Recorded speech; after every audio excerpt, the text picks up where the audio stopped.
Leviticus Chapter 2.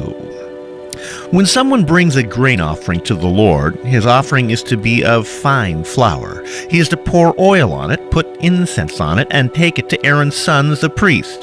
The priest shall take a handful of the fine flour and oil, together with all the incense, and burn this as a memorial on the altar, an offering made by fire, an aroma pleasing to the Lord. The rest of the grain offering belongs to Aaron and his sons. It is a most holy part of the offerings made to the Lord by fire. If you bring a grain offering baked in an oven, it is to consist of fine flour, cakes made without yeast and mixed with oil, or wafers made without yeast and spread with oil.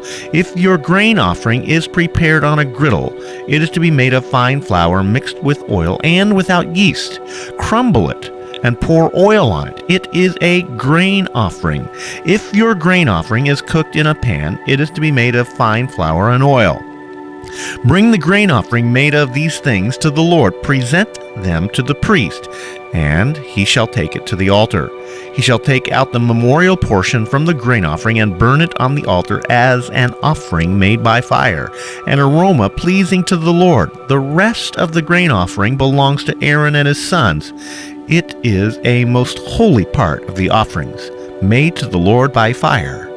Every grain offering you shall bring to the Lord must be made without yeast, for you are not to burn any yeast or honey in an offering made to the Lord by fire.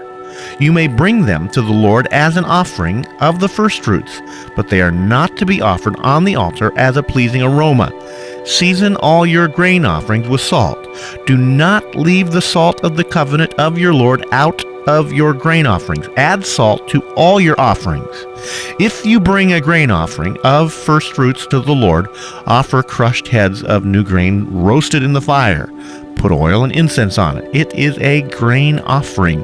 The priest shall burn the memorial portion of the crushed grain and the oil, together with all the incense, as an offering made to the Lord by fire.